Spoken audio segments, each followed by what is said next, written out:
യോവേൽ അധ്യായം 3.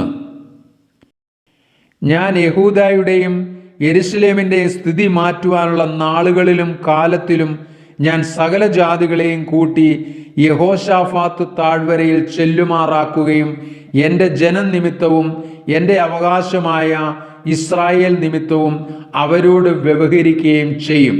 അവർ അവരെ ജാതികളുടെ ഇടയിൽ ചിതറിച്ച് എൻ്റെ ദേശത്തെ വിഭാഗിച്ചു കളഞ്ഞുവല്ലോ.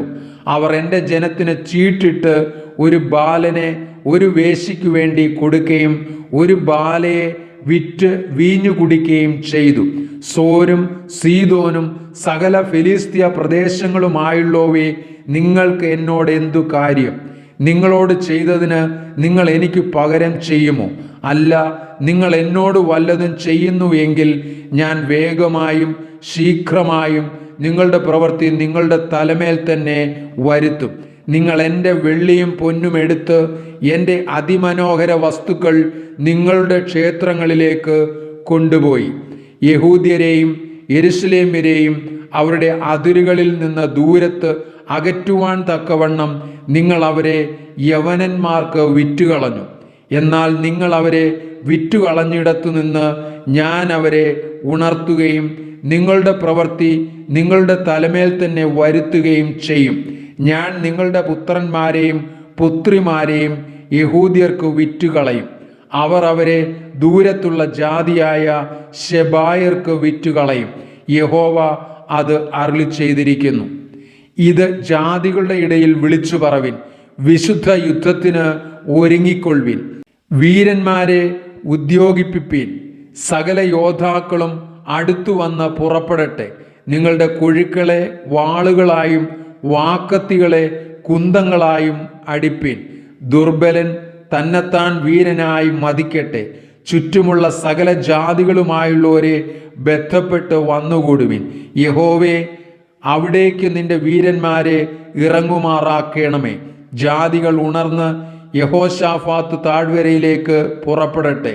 അവിടെ ഞാൻ ചുറ്റുമുള്ള സകല ജാതികളെയും ന്യായം വിധിക്കേണ്ടതിന് ഇരിക്കും. അരിവാൾ ഇടുവിൻ, കൊയ്ത്തിന് വിളഞ്ഞിരിക്കുന്നു, വന്ന് ചവിട്ടുവിൻ. ചക്ക് നിറഞ്ഞിരിക്കുന്നു, തൊട്ടികൾ കവിഞ്ഞിരിക്കുന്നു, അവരുടെ ദുഷ്ടത വലുതല്ലോ. വിധിയുടെ താഴ്വരയിൽ അസംഖ്യം സമൂഹങ്ങളെ കാണുന്നു. വിധിയുടെ താഴ്വരയിൽ യഹോവയുടെ ദിവസം അടുത്തിരിക്കുന്നു. സൂര്യനും ചന്ദ്രനും ഇരുണ്ടുപോകും, നക്ഷത്രങ്ങൾ പ്രകാശം നൽകുകയുമില്ല. യഹോവ സിയോനിൽ നിന്ന് ഗർജിച്ച് യെരുശലേമിൽ നിന്ന് തൻ്റെ നാദം കേൾപ്പിക്കും. ആകാശവും ഭൂമിയും കുലുങ്ങിപ്പോകും. എന്നാൽ യഹോവ തൻ്റെ ജനത്തിന് ശരണവും ഇസ്രായേൽ മക്കൾക്ക് ദുർഗവുമായിരിക്കും. അങ്ങനെ ഞാൻ എൻ്റെ വിശുദ്ധ പർവ്വതമായ സിയോനിൽ വസിക്കുന്നവനായി നിങ്ങളുടെ ദൈവമായ യഹോവ എന്ന് നിങ്ങൾ അറിയും. യെരുശലേം വിശുദ്ധമായിരിക്കും. അന്യജാതിക്കാർ ഇനി അതിൽ കൂടി കടക്കുകയുമില്ല.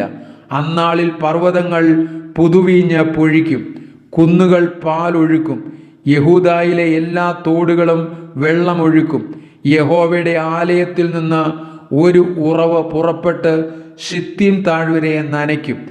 യഹൂദ ദേശത്തു വെച്ച് കുറ്റമില്ലാത്ത രക്തം ചൊരിഞ്ഞ് അവരോട് ചെയ്ത സാഹസം ഹേതുവായി മിസ്രയീം ശൂന്യമായി തീരുകയും യദോം നിർജ്ജന മരുഭൂമിയായി ഭവിക്കുകയും ചെയ്യും. യഹൂദയ്ക്കോ സദാകാലത്തേക്കും യെരുശലേമിന് തലമുറ തലമുറയോളവും നിവാസികൾ ഉണ്ടാകും. ഞാൻ പോക്കിയിട്ടല്ലാത്ത അവരുടെ രക്തപാതകം ഞാൻ പോക്കും. യഹോവ സിയോനിൽ വസിച്ചുകൊണ്ടിരിക്കും.